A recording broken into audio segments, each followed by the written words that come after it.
The rain hammered down on the dusty trail leading to the Quinn Ranch in Wyoming Territory, turning the summer earth into a river of mud. And through the downpour came a figure on horseback, hunched over the saddle, moving slowly like death itself was chasing close behind. Yates Quinn stood on his porch, mending a saddle strap in the dying light of August 1877 when he first saw her. The woman's dress was torn at the hem, soaked through, and even from a distance he could see she was crying. Her horse stumbled, nearly went down, and Yates dropped his work without thinking. He was through his gate before he could second-guess the decision, his boots splashing through puddles that had formed in the hour since the storm started. "Madam," he called out, his voice cutting through the sound of rain. "Madam, are you hurt?" She looked up at him, and Yates felt something shift in his chest. Her face was pale, streaked with tears and rain, her dark hair plastered to her cheeks. She opened her mouth to speak, but only a sob came out. Her horse stopped, trembling with exhaustion. "Come inside and rest," Yates said, reaching up to steady her. "You cannot stay out in this." She slid from the saddle into his arms, and he felt how she shook. Whether from cold or fear or grief he could not tell. He supported her weight easily, guiding her toward the house while keeping one hand on her horse's reins. The animal followed docile, too tired to protest. "I have nowhere else to go," she whispered, her voice broken. "They took everything. They killed him and took everything." Yates did not press for details. He got her inside his small ranch house, settled her into the chair by the fireplace, and went back out for her horse. By the time he had the animal in his barn, rubbed down and fed, his own shirt was soaked through. He stood in the barn for a moment, catching his breath, wondering what trouble had just arrived at his door. When he returned to the house, she was staring into the fire he had built before the storm, her hands wrapped around herself. She had stopped crying, but her face held a hollow expression that Yates recognized. He had seen it in the mirror after his own family died 5 years back. "I will make coffee," he said quietly, moving to the stove. "When you are ready, you can tell me what happened." "Delilah," she said suddenly. "My name is Delilah Morrison. I was Delilah Morrison before I married, and I suppose I am a Morrison again now." Yates glanced at her. "You are a widow, then, since yesterday morning." Her voice was flat, exhausted. "We had a claim 15 miles south of Wilson. Small place just getting started. My husband Robert was building up the herd. We had 20 cattle, some chickens, a garden. It was not much, but it was ours." She fell silent as Yates poured water into the coffee pot, measured out grounds. The ritual of it gave them both something to focus on besides the weight of what she was about to tell him. "3 men came," Delilah continued, her voice gaining strength even as it trembled. "They said the land was theirs, that Robert's claim was not valid. Robert tried to show them the papers from the land office, tried to reason with them. They shot him where he stood." Yates's jaw tightened. "Did you recognize any of them?" "No, I hid in the root cellar when the shooting started. By the time I came out, they had taken everything they could carry and driven off the cattle. Robert was laying in the yard."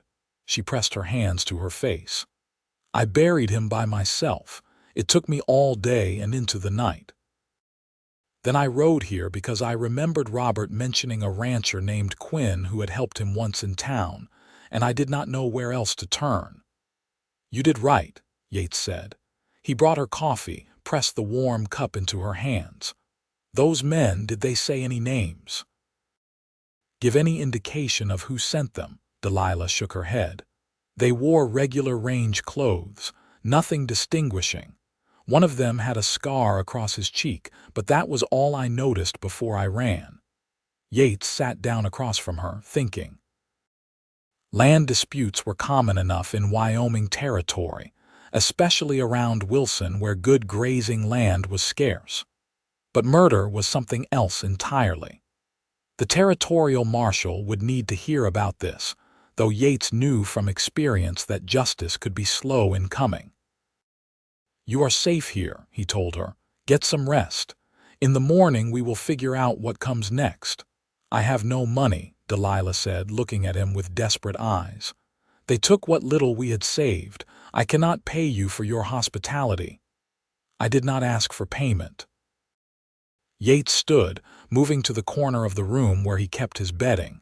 "You take my bed tonight. I will sleep out here by the fire." "I cannot take your bed." "You can and you will.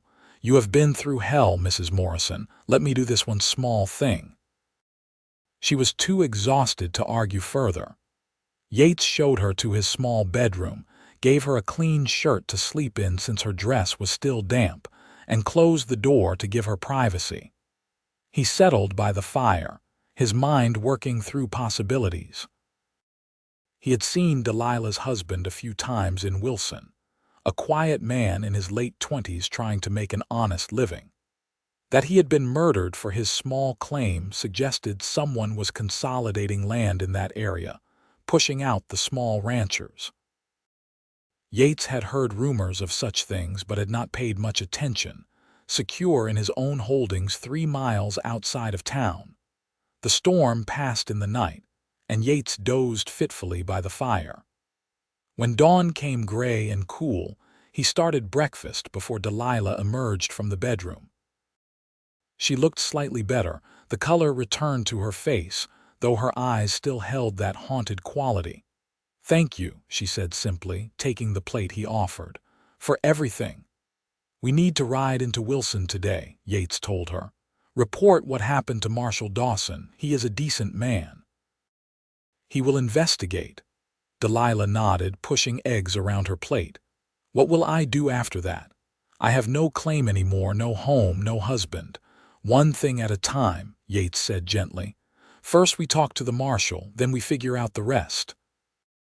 They rode into Wilson together mid-morning, the town still damp from the storm. Wilson was a small settlement, just a main street with a general store, saloon, church, marshal's office, and a scattering of other businesses. The land office sat at the far end of the street, and Yates made a note to stop there after they spoke with the marshal.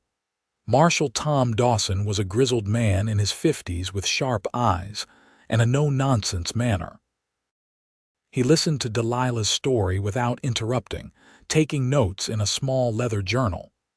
"You are certain you can identify at least one of these men?" he asked when she finished. "The one with the scar, yes. I will never forget his face." Dawson nodded slowly. "I will ride out to your claim, see what evidence might have been left behind. But I will be honest with you, Mrs. Morrison. Without witnesses or names, this will be difficult. Men who do this kind of work tend to cover their tracks." "What about the land office records?" Yates asked. "Someone had to file a competing claim if they are saying the Morrisons' claim was not valid." "That is a good thought," Dawson said. "I will check with Clerk Henderson. In the meantime, Mrs. Morrison, where will you be staying?" Delilah looked at Yates, uncertainty in her expression. Yates made a decision he hoped he would not regret. "She will stay at my ranch until this is sorted out," he said. "I have room and she should not be alone." If Dawson thought this arrangement improper, he did not say so. He simply nodded. "I will send word when I know more." "Yates, you are a good man for helping." They left the marshal's office and walked to the general store. Yates insisted on buying Delilah some necessities, new clothes and basic supplies, ignoring her protests about charity. The truth was, Yates had money saved and no one to spend it on. His wife and young daughter had died in childbirth 5 years earlier, and since then he had lived alone, working his ranch and keeping to himself. Helping Delilah felt like the first purposeful thing he had done in a long time. As they loaded the supplies onto the pack horse, a man approached from across the street. He was well dressed, wearing a fine suit unusual for Wilson, with a gold watch chain glinting at his vest. "Yates Quinn," the man said, his voice smooth and friendly. "I heard you were in town. I wanted to speak with you about a business proposition." "Not interested," Yates said curtly, checking the pack straps. "You have not even heard what I am offering. My name is Cornelius Vaughn.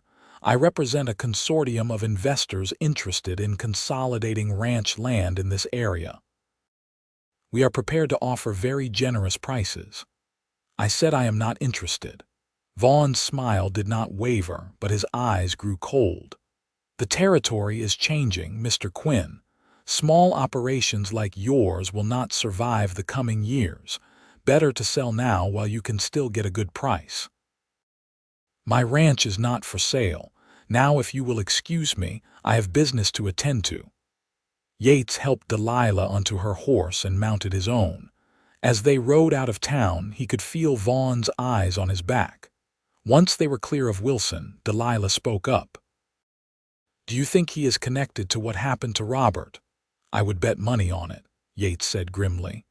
"Men like Vaughn do not get their hands dirty, but they hire others to do their violence for them." They rode in silence for a while, each lost in their own thoughts. The morning had warmed up, the sun burning off the last of the storm's moisture. The land stretched out around them, golden grass rolling to distant mountains. It was beautiful country, worth fighting for, worth dying for, apparently. When they reached Yates's ranch, Delilah helped him unload the supplies and care for the horses. She moved with the easy competence of someone used to ranch work, and Yates found himself appreciating her presence in a way that made him uncomfortable. She was newly widowed, vulnerable, and he had no business thinking of her as anything other than someone in need of help. "I should do something to earn my keep," Delilah said as they walked back to the house. "I am a hard worker. I can cook, clean, help with the stock." "You just buried your husband," Yates said. "Give yourself time to grieve."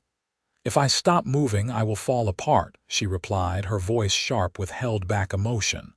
"Please, let me be useful." Yates understood that need to stay busy to outrun the pain. He nodded. "All right, but take it easy. You have been through a shock." They fell into a routine over the next few days. Delilah took over the cooking, which was a relief since Yates's skills in that area were limited. She cleaned the house, mended his clothes, helped him with morning chores. In the evenings, they sat by the fire and talked, carefully at first, then with growing ease. Yates learned that Delilah was 24 years old, originally from Missouri. She had met Robert Morrison when he came through her town recruiting settlers for Wyoming Territory. They had married quickly, driven by romantic notions of building a life together in the West. The reality had been harder than they imagined, but they had been happy, or so Delilah said.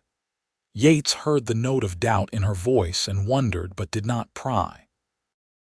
He told her about his own wife, Sarah, and their daughter Emma, who had never drawn a breath. How he had buried them on a hillside overlooking the ranch and spent the next year wishing he could join them. How he had eventually learned to keep living one day at a time, though the loneliness never fully left. "How old are you?" Delilah asked one evening, studying him in the firelight. 29. "Too old to still be alone, according to the ladies in town. They are right. You should not be alone." "Neither should you, but here we are." She looked away, her expression sad. "I do not know if I want to marry again. The thought of trusting someone with my life after what happened to Robert seems impossible." "That is the grief talking. Give it time." Marshal Dawson visited at the end of the week. The news was not good. He had found evidence of the murder, tracks leading away from the Morrison claim, but the trail had gone cold. The land office records showed no competing claim on the Morrison property, which suggested the killers had been lying or working for someone who planned to file after the Morrisons were driven off. "I questioned Cornelius Vaughn," Dawson said, accepting coffee from Delilah. "He denied any involvement, of course, Without proof, I cannot arrest him or anyone else." "So that is it?" Delilah asked, her voice tight. "Robert's killers just walk free." "I am not giving up," Dawson said firmly. "I sent telegrams to marshals in neighboring territories, asking about similar incidents. If this is part of a larger pattern, we might be able to build a case. But it will take time." After Dawson left, Delilah went outside and Yates found her behind the barn, crying. He stood awkwardly for a moment, then put a hand on her shoulder. "I know it feels hopeless right now." "It is hopeless," she said, turning to face him. "The men who killed Robert will never face justice. I have no home, no future, nothing." "That is not true. You are alive, and you are stronger than you know." "How can you say that? You barely know me." "I know enough. I know you buried your husband by yourself when most women would have collapsed. I know you rode through a storm to find help instead of giving up. I know you get up every morning and keep going despite everything. That is strength, Delilah." She looked at him with wet eyes, and something passed between them, a recognition of shared pain and survival. Without thinking, Yates pulled her into his arms. She stiffened for a moment, then relaxed against him, crying into his chest while he held her and wished he could make any of this better. From that day on, something shifted between them. The careful distance they had maintained began to erode. They caught each other's eyes across the room and did not look away as quickly. Their hands brushed when passing dishes at dinner, and the touch lingered.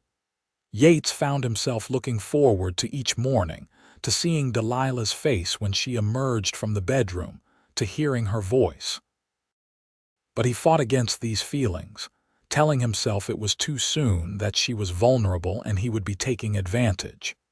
She was a widow, for God's sake, still mourning her dead husband. What kind of man would he be to pursue her now? Delilah seemed to be fighting the same battle. Sometimes he caught her watching him with an expression that made his heart race, but then she would turn away, her face troubled. They existed in a strange limbo, drawn together by circumstance and growing affection, held apart by propriety and doubt. A month after Delilah's arrival, trouble came to the Quinn ranch in the form of 3 riders at sunset. Yates was in the barn when he heard horses approaching. He grabbed his rifle and walked out to meet them, telling Delilah to stay inside. The lead rider was the man Yates had met in Wilson, Cornelius Vaughn. The 2 men with him were clearly hired guns, hard-faced men with weapons worn easy at their hips. "Mr. Quinn," Vaughn said pleasantly, "I thought I would pay you a visit, try one more time to convince you to sell." "I told you before I am not interested." "That is unfortunate. You see, I have purchased most of the small ranches in this area. Yours is one of the last holdouts. It would make things much simpler if you would just accept my offer." "And if I do not?" Vaughn's smile turned cold. "Then you might find yourself in the same situation as poor Robert Morrison. Tragic, really, how dangerous this territory can be." Yates raised his rifle. "Get off my land." One of the hired guns moved his hand toward his pistol, but Vaughn held up a hand to stop him. "No need for violence. Yet. Think about my offer, Mr. Quinn. Think about whether this land is worth dying for. You have 1 week to decide." They rode away slowly, deliberately, making it clear they were not afraid of Yates or his rifle. When they were out of sight, Delilah came running from the house. "That was him," she said, her face pale. "The one on the right, the one with the scar on his cheek. He was one of the men who killed Robert." Yates felt cold rage settle in his chest. "Are you certain?" "I will never forget his face." "Yates, what are we going to do?" "First thing tomorrow, we ride to Wilson and tell Dawson what you just told me. That might be enough to bring them in for questioning." But when they reached Wilson the next morning, they found the marshal's office empty except for a note on the desk. Dawson had been called away to investigate a disturbance in the northern part of the territory. He would return in 3 or 4 days. We could wait, Delilah suggested, but Yates shook his head. Vaughn gave me a week. We need to act now. What are you thinking? I am thinking we need more than just your identification. We need proof. Evidence that ties Vaughn to your husband's murder and the threats against me. They spent the day in Wilson, quietly asking questions. The general store owner, a friendly man named Peters, told them that Vaughn had been buying up properties for 6 months, always at below market prices. Those who refused to sell often found themselves facing mysterious accidents or violence that drove them off their land. Why do people not stand up to him? Delilah asked. Peters glanced around nervously before answering. Because he has money and guns, and most of us just want to survive. Those who have tried to fight back have ended up dead or disappeared. A woman in the boarding house gave them another piece of information. Vaughn kept an office above the saloon where he conducted business. She had cleaned the rooms once and seen papers, contracts, maps marking properties. If we could get into that office, Yates said slowly, we might find evidence of his schemes. That is breaking and entering, Delilah pointed out. It is. But if it brings your husband's killers to justice, would it not be worth it? She met his eyes and he saw the steel in her. Yes. It would be worth it. They waited until after dark. The saloon was busy, noise and light spilling from the windows. Yates and Delilah slipped around to the back where an outside staircase led to the second floor. The door was locked, but Yates had brought tools. It took him several long minutes, during which his heart hammered so loud he was sure someone would hear it, but finally the lock clicked open. The office was dark. Yates lit a small lamp, keeping the flame low. Papers covered the desk. Maps on the walls showed properties marked in different colors. Red marks indicated properties already acquired. Yellow marks showed targets. Yates's ranch was marked in yellow, as was the Morrison claim. Look at this, Delilah whispered, holding up a ledger. It is a list of payments. Here, $200 paid to J. Sutton for convincing the Morrison problem. That must be one of the killers. Yates found contracts in a drawer, legal documents showing how Vaughn had fraudulently transferred property titles. It was all here, a paper trail of corruption and violence. He grabbed what he could carry, stuffing papers inside his shirt. We need to go, he said. Before someone notices we are here. They were halfway down the stairs when a voice stopped them. Well, what do we have here? The man with the scar stood at the bottom of the stairs, his hand on his gun. Behind him, 2 other men emerged from the shadows. That is far enough, the scarred man said. You have been poking around where you should not. Mr. Vaughn is not going to like this. We know you killed Robert Morrison, Delilah said, her voice steady despite the fear Yates could feel radiating from her. We have proof. You have nothing. Whatever papers you stole will disappear along with you. Shoot them now and be done with it, one of the other men said impatiently. The scarred man shook his head. Too many witnesses around. We will take them out to the prairie, make it look like they ran into trouble. Mr. Vaughn likes things neat. Yates's mind raced. They were outnumbered and trapped on the stairs.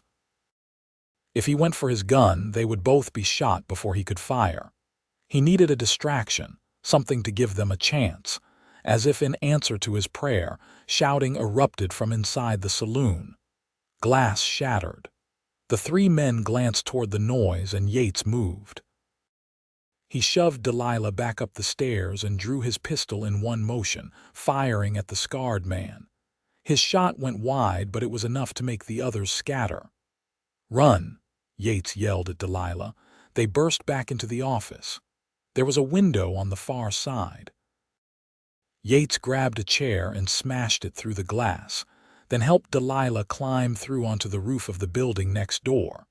He followed just as bullets splintered the door frame behind them. They ran across the roof, jumped to the next building. then climbed down a drain pipe. By the time they reached the ground, people were flooding out of the saloon to see what the commotion was about. Yates and Delilah slipped into the crowd, made their way to where they had left their horses, and rode hard out of town. They did not stop until they reached the ranch. Both of them were breathing hard, running on fear and adrenaline. Yates checked to make sure the papers were still secure in his shirt, then looked at Delilah. "Are you all right?" "I think so. That was too close." "It was, but we have what we needed. Tomorrow, when Dawson gets back, we can show him everything." They went inside, barred the door, and Yates loaded his rifle. If Vaughn's men came tonight, he would be ready. But the night passed quietly, and at dawn they rode for Wilson again. Marshal Dawson had returned early. When they showed him the stolen documents and Delilah identified the scarred man as one of her husband's killers, his expression grew grim. "This is enough," he said. "I can arrest Vaughn and his men, but I will need help. These are dangerous people." "I will help," Yates said immediately. "And there are other ranchers who have suffered under Vaughn. They will stand with us." By midday, Dawson had gathered a posse of 10 men, all of them local ranchers who had been threatened or cheated by Vaughn. They found Cornelius Vaughn at his office, surrounded themselves by paid gunmen. What followed was a tense standoff that could have turned into a bloodbath, but Dawson was smart. He read the charges loudly, making sure everyone in the street could hear. He displayed the documents Yates and Delilah had stolen, proof of Vaughn's crimes. The crowd that gathered was not sympathetic to Vaughn. These were people who had been hurt by his schemes. "You have a choice," Dawson told the hired guns. "You can stand with Vaughn and hang alongside him, or you can walk away now. If you leave town today, I will not pursue you." It was a calculated risk, but it worked. One by one, the gunmen drifted away, unwilling to die for someone else's greed. The scarred man tried to draw his weapon, but Yates was faster. His shot took the man in the shoulder, spinning him around. By the time the dust settled, Vaughn and his remaining men were in custody. The trial happened quickly by frontier standards. With the evidence Yates and Delilah had gathered, along with testimony from numerous victims, the verdict was never in doubt. Cornelius Vaughn was sentenced to 20 years in territorial prison. The scarred man, identified as John Sutton, confessed to murdering Robert Morrison in exchange for a reduced sentence of 15 years.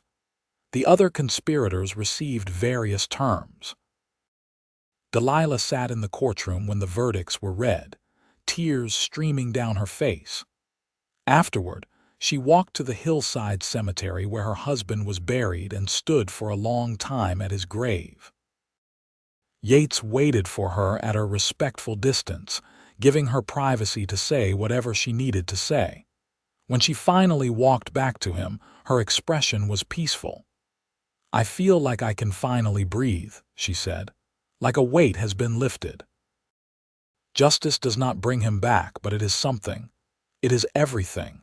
Thank you, Yates, for all of it, for taking me in, for believing me, for risking your life to help me. You did not need to thank me. I would do it again." They rode back to the ranch together as autumn began to paint the aspens gold. Delilah had been living with Yates for 3 months now, and the question of what would happen next hung unspoken between them. That evening, as they sat by the fire after dinner, Delilah finally broached the subject. "I should think about finding a place of my own," she said, not looking at him. "I have imposed on your hospitality long enough. You have not imposed. You have been working harder than any ranch hand I ever employed.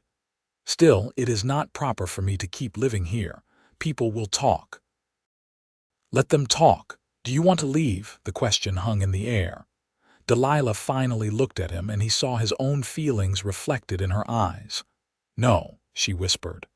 "I do not want to leave, but I do not know if it is right for me to stay. Robert has been dead for only 3 months. I should still be in mourning.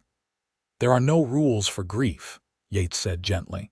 Sarah has been gone for 5 years and some days it still feels like yesterday, but I have learned that life is short and uncertain, especially out here. When you find something good, you hold on to it. Is that what this is? Something good? Yates moved from his chair to kneel in front of her, taking her hands in his. His heart hammered, but he made himself say what he had been feeling for weeks. Delilah, you have brought light back into my life. These past months, having you here, talking with you, working alongside you, it has made me remember what it is like to be happy. I know the timing is terrible. I know you are still healing from losing Robert. But I care for you more than I probably should, and if there is any chance you might feel the same way, I want you to stay, not as my guest or my employee, as something more.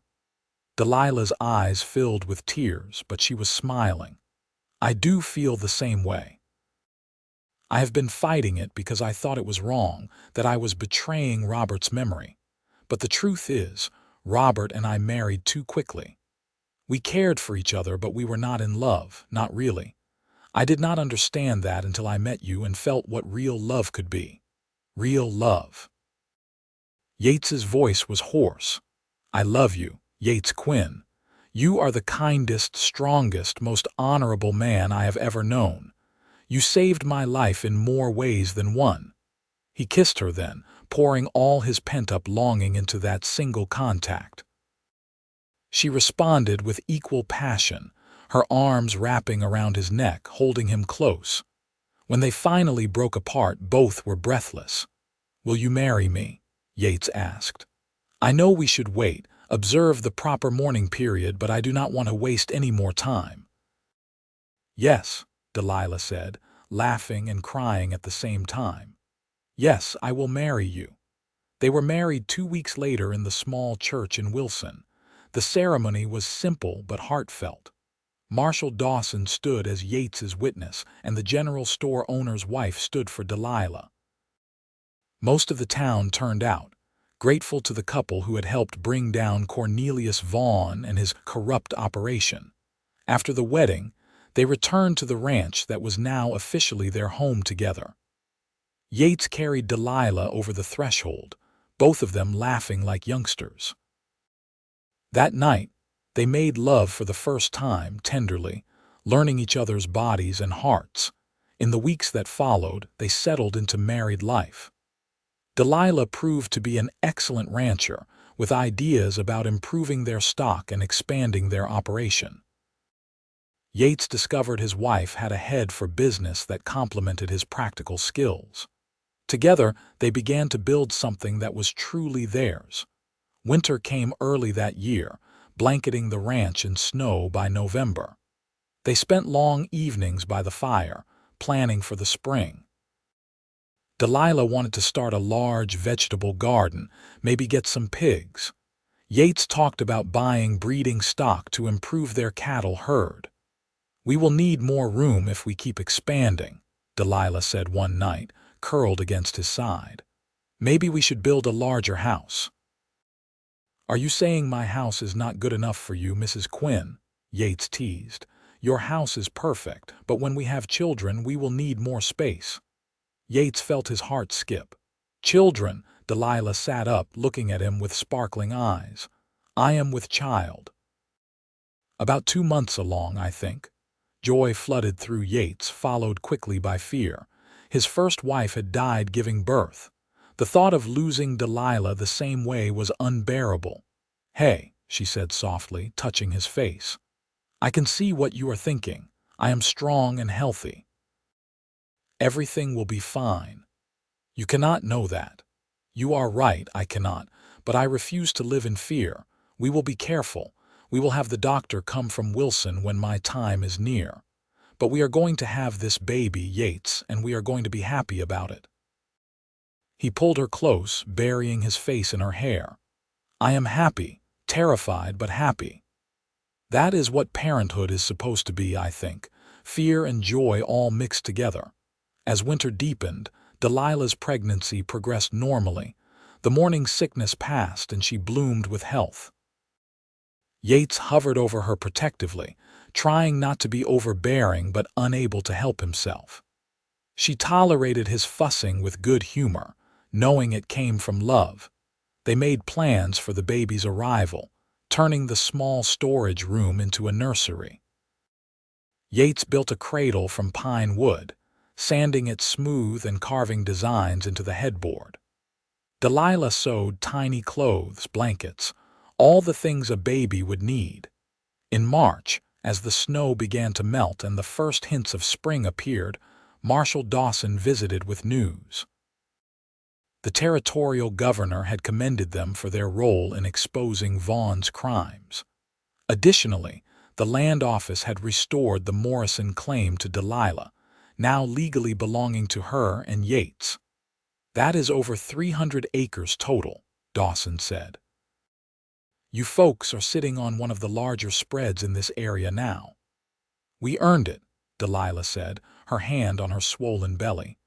"Paid for it in blood and tears." After Dawson left, Yates and Delilah rode out to look at the Morrison property. The small cabin Robert had built was still standing, though it needed repairs. The land itself was good, with water and grazing. "We could hire some hands," Yates suggested. "Run cattle on both properties, really build something substantial." "A legacy for our children," Delilah agreed. "Not just this baby, but all the ones who will come after." As April arrived, bringing warm winds and wildflowers, Delilah's time drew near. Yates brought the doctor from Wilson to stay at the ranch, not wanting to take any chances. Dr. Holloway was an experienced physician who had delivered dozens of babies. "Your wife is healthy and strong," he assured Yates. "I see no reason to expect complications." But when Delilah's labor started on a sunny morning in late April, all of Yates's old fears came rushing back. He paced outside the bedroom door, listening to her cries, feeling helpless and terrified. The labor lasted 8 hours. 8 hours of agony for Yates, who would have gladly traded places with his wife if he could have. Finally, as the sun was setting, he heard a different sound. "A baby's cry, doctor." Holloway emerged from the bedroom, smiling. "Congratulations, Mr. Quinn. You have a son. Mother and baby are both doing well." Yates rushed inside. Delilah lay in the bed, exhausted but radiant, holding a tiny bundle. When she saw him, her face lit up with joy. "Come meet your son," she said softly. Yates approached slowly, awestruck. The baby was red-faced and tiny, with a shock of dark hair. When Delilah placed him in Yates's arms, the infant opened his eyes and seemed to look right at his father. "He is perfect," Yates whispered, his voice choked with emotion. "You are perfect. Thank you, Delilah. Thank you for this gift." "We made him together," she said, reaching up to touch Yates's face. "Our son. What should we name him?" They had discussed names for months but never settled on anything definite. Now, looking at his son, Yates knew exactly what felt right. "Thomas," he said. "After my father. Thomas Robert Quinn, after my father and your first husband. Because Robert brought you out here, and without him, we never would have met." Tears streamed down Delilah's face. "That is beautiful. Yes, Thomas Robert Quinn." The next months were a blur of sleepless nights and overwhelming love. Thomas was a healthy baby with a strong pair of lungs. Delilah took to motherhood naturally, though she was exhausted most of the time. Yates helped as much as he could, walking the floor with Thomas when he cried at night, changing diapers, doing whatever was needed. They hired 2 ranch hands that summer, young men eager for work and willing to learn. With help managing the stock, Yates had more time to spend with his family. He would come in from working to find Delilah nursing Thomas in the rocking chair he had made, singing softly, and his heart would swell with gratitude for this life they had built. In the fall, they took Thomas to Wilson for the first time. The town had continued to grow. New families moving in now that Vaughn's reign of terror was over. People stopped them on the street to admire the baby and congratulate them. "You two have become quite the local legends," the pastor's wife said, bouncing Thomas gently. "The widow and the cowboy who took down the corrupt land baron. It is like something from a dime novel." "Our lives are much more boring than any novel," Delilah said with a laugh. "Mostly we just deal with dirty diapers and cattle." But Yates knew what she meant. Their story had resonated with people, given them hope that justice could prevail, and that good people could find happiness even in hard times. As Thomas grew into a toddler, the ranch prospered. They added to their herd, built a new barn, planted crops. The land that had been the Morrison claim became productive grazing. Yates and Delilah worked side by side, partners in every sense of the word. When Thomas was 2 years old, Delilah became pregnant again. This time Yates was more prepared, less fearful, though he still worried. The pregnancy was easier than the first, and in the spring of 1881, Delilah gave birth to a daughter they named Sarah Emma, after Yates's first wife and daughter. "Are you sure?" Delilah asked when Yates suggested the name. "I do not want you to feel sad every time you say her name." "I will not be sad. It feels right, like we are honoring their memory while celebrating this new life. Sarah would have wanted that." Their daughter had her mother's dark hair and her father's eyes. Thomas was fascinated by his baby sister, always wanting to help care for her. Yates would find his son sitting beside the cradle, talking to the baby in his serious toddler way, and his heart would nearly burst with love. Life settled into a rhythm of work and family, seasons passing in their natural cycle. The children grew, healthy and happy. Thomas showed an early aptitude for ranching, following his father everywhere, asking endless questions. Sarah was more interested in the animals, spending hours watching the chickens and collecting eggs with her mother. When Thomas was 6 and Sarah was 4, Delilah had a third child, another son they named Michael. By then the ranch was well established, one of the most successful operations in the region. They employed 5 hands year-round and hired additional help during busy seasons. Yates sometimes thought back to that rainy night when Delilah had appeared at his gate, broken and desperate. If someone had told him then that she would become his wife, the mother of his children, his partner in building this life, he never would have believed it. But here they were, and he thanked God every day for the blessing she represented. On their 5th wedding anniversary, Yates took Delilah to Wilson for dinner at the new hotel restaurant. They dressed in their finest clothes and left the children with one of the ranch hands' wives. "This feels decadent," Delilah said, laughing as they were seated at a table with a white cloth and real china. "I barely remember what it is like to be alone with you." "We should do this more often," Yates agreed. "I love our children, but it is nice to remember we are more than just parents."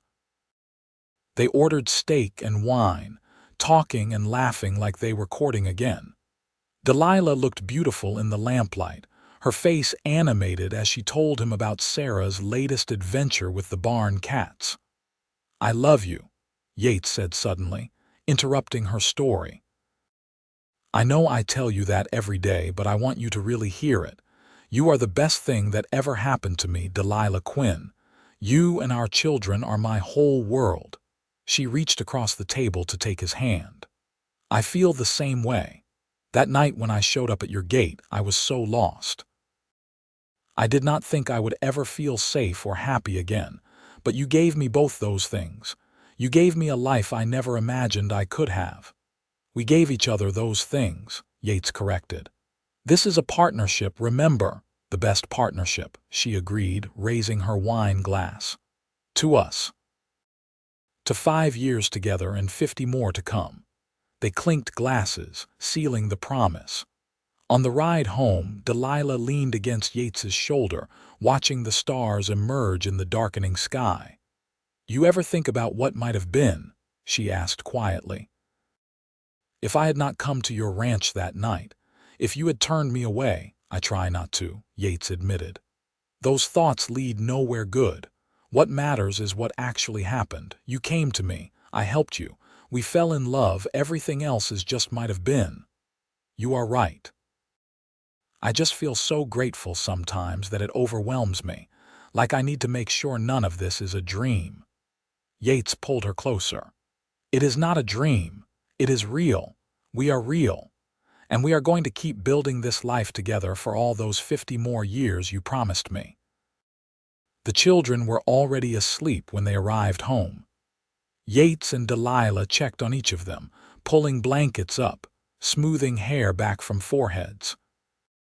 Then they retired to their own room, to the bed they shared, and made love with the easy familiarity of longtime partners who still desired each other. Years continued to pass. Thomas grew into a capable young man who took on more and more responsibility for the ranch. Sarah developed a talent for healing animals, and Yates built her a small surgery where she tended to injured livestock and the occasional wild creature she found.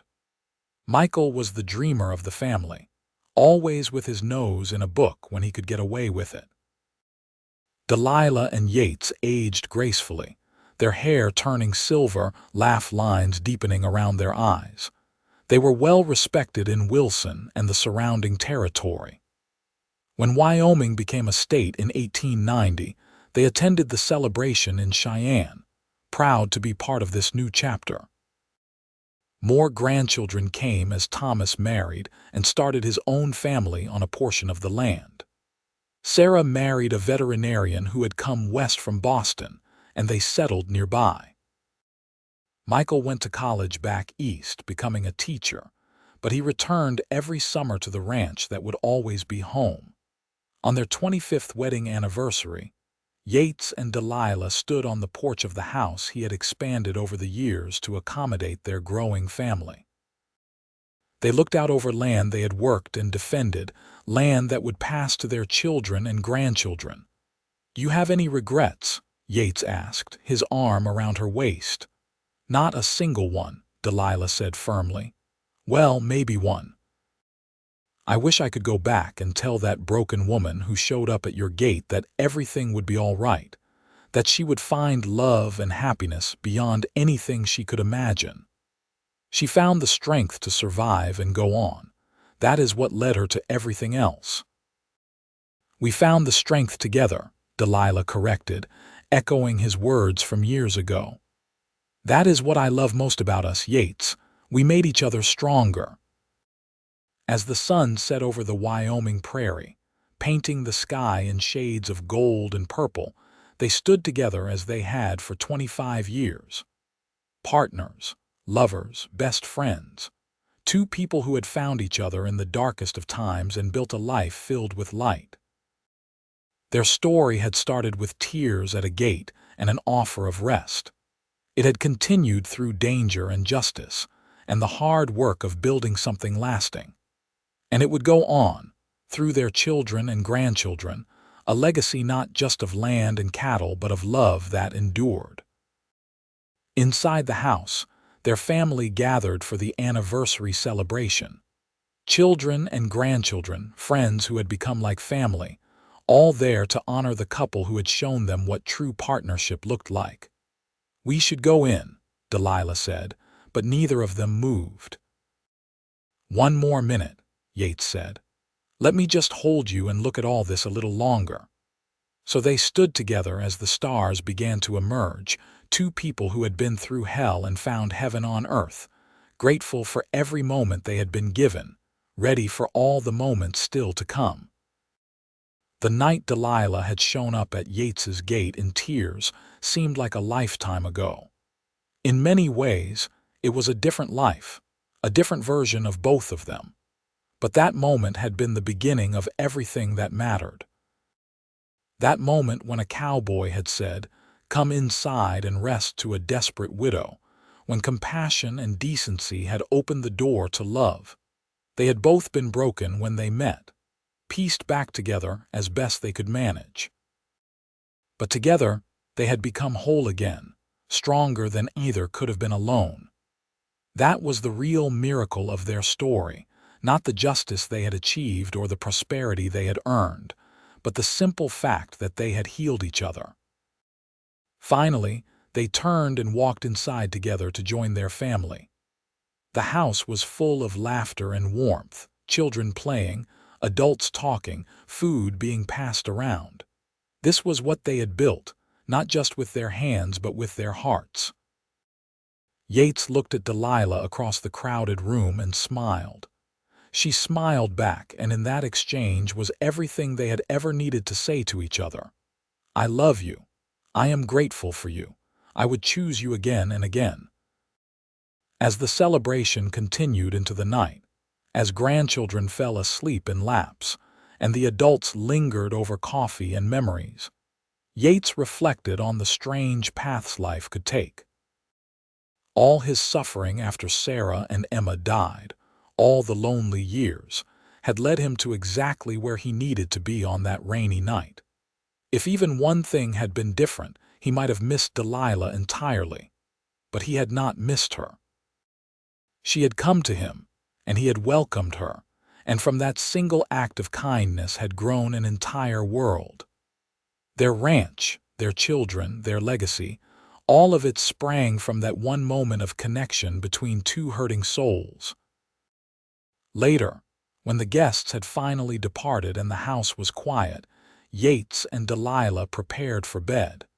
They moved through the familiar routine, comfortable with each other in a way that came only from decades of shared life. "What are you thinking about?" Delilah asked, catching him watching her with a soft expression. "I am thinking about how lucky I am, how we both are. Luck had nothing to do with it. You made a choice to help me that night. I made a choice to trust you. We kept making choices that led us here. Then I am grateful for every choice we made." They lay down together, Delilah's head on Yates's chest, his arm around her shoulders. Outside, the Wyoming wind whispered through the grass, a sound as familiar as breathing. Inside, everything was warm and safe and exactly as it should be. "Yates." Delilah's voice was sleepy. "Yes, thank you for taking me in that night, for seeing me when I was at my worst and choosing to help anyway. Thank you for showing up at my gate, for giving me a reason to live again. We saved each other. We did." They drifted off to sleep, two people who had found each other against all odds and built something beautiful from shared pain and stubborn hope. Their story was not a fairy tale. There had been too much real hardship and grief for that. But it was something better, a true story of resilience and love that had stood the test of time. As the years continued to roll by, they remained devoted to each other and to the life they had created. When Yates was 70 and Delilah was 65, they sat on that same porch where so much of their life had unfolded and watched their great-grandchildren play in the yard. "Can you believe it?" Delilah marveled. "All these people, all this life, and it started with just the two of us."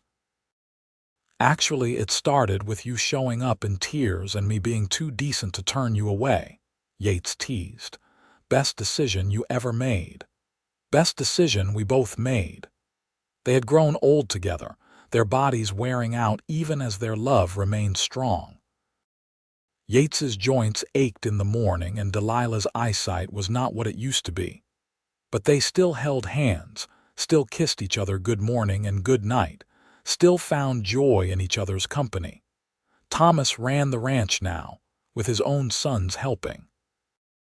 The land had been divided among the children, but they all worked together, maintaining the family legacy. Sarah's veterinary practice served the whole county. Michael had written a book about the history of Wyoming that featured his parents' story prominently. "You think we will be remembered?" Delilah asked one evening. "After we are gone, will people know our story? Does it matter?" Yates responded. "We know it. Our children and grandchildren know it. That is enough. You are right. It is more than enough. It is everything. They lived into their 80s, remarkable for the time and place. When Yates finally passed away in his sleep at 83, Delilah was beside him as she had been for 38 years. She held his hand and told him she loved him, and though he could not respond, she knew he heard. Delilah lived another year after Yates died, long enough to ensure the ranch would continue, long enough to say goodbye to everyone who mattered. When her own time came, she was ready. Her last words were to her children, gathered around her bed. "Take care of each other," she whispered. "Love each other. That is what your father and I built here, more than land or cattle. We built a family based on love. Keep that going." She was buried next to Yates on the hillside overlooking the ranch, not far from where he had buried his first wife and daughter so many years ago. The whole community turned out for her funeral, paying respects to a woman who had become a legend in her own right. But for those who knew her best, Delilah was not a legend. She was a mother, a grandmother, a great-grandmother. She was a woman who had survived tragedy and found the courage to love again. She was proof that even in the harsh realities of the frontier, tenderness and devotion could not only survive but thrive. The Quinn Ranch continued for generations, passed down through the family. The story of how it began, with a widow in tears and a cowboy's simple offer of rest, became family lore. Children grew up hearing about Yates and Delilah, about their courage and their love story.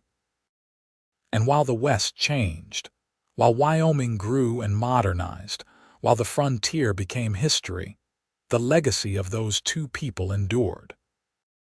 Not in monuments or grand gestures, but in the lives they had touched, the family they had raised, the love they had shared so completely that it rippled forward through time.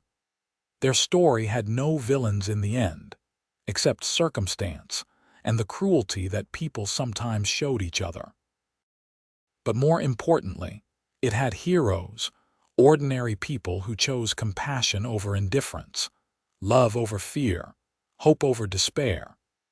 That rainy night in 1877, when Delilah Morrison rode up to Yates Quinn's gate, had been the beginning of something extraordinary. Not because of what they achieved, though their achievements were real and substantial, but because two broken people had found each other and discovered that brokenness did not have to be permanent, that healing was possible, that love could grow even in the hardest soil. They had shown up for each other every single day through good times and bad. That was the real story, the one worth telling. Two people choosing each other over and over again, building a life one moment at a time, creating something that would outlast them both. And on quiet nights at the Quinn Ranch, when the wind blew across the prairie and the stars hung low and bright, it was easy to imagine them still there, sitting on the porch together, holding hands, looking out over everything they had built, together.